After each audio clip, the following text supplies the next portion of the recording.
This is Salona from Chick with a Deck with today's daily mystery card.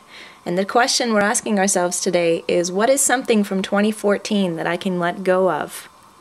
So choose a card 1, 2, or 3, and write it in the comments below so we can all see which cards we've all chosen. And I will give you the interpretations of the card that you chose. I'll give each one.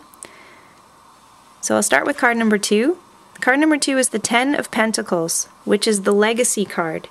So if that's something that you're going to let go, or that you could let go of, then what this is saying, there's multiple things that it could mean, as with any tarot card.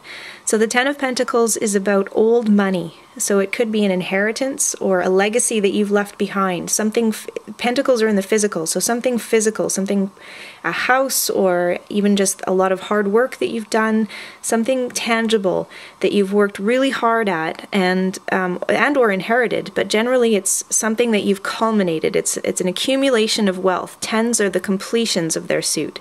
So something that you've accumulated and come to the end of.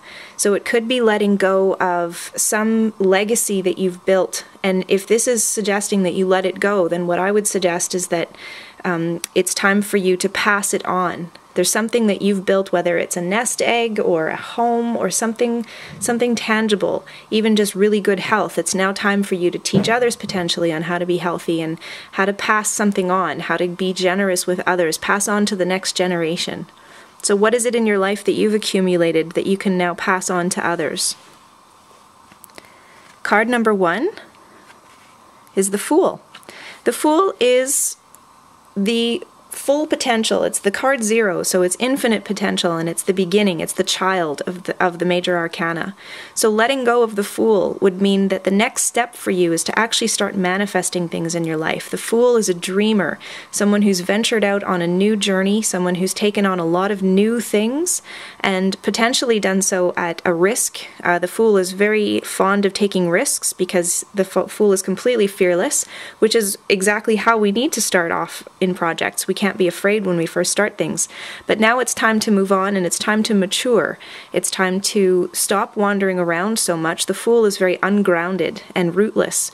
So it's time to let that go and maybe lay down some roots and maybe take a few less risks, and again to mature and to start manifesting things. The next card in the major arcana is the Magician. So the next step for you would be to start actually bringing things from your dreams actually into reality. And card number 3 is the Hanged Man reversed. So it's kind of hard to tell because the Hangman already is reversed because the Hangman is hanging from his feet, but this is actually reversed.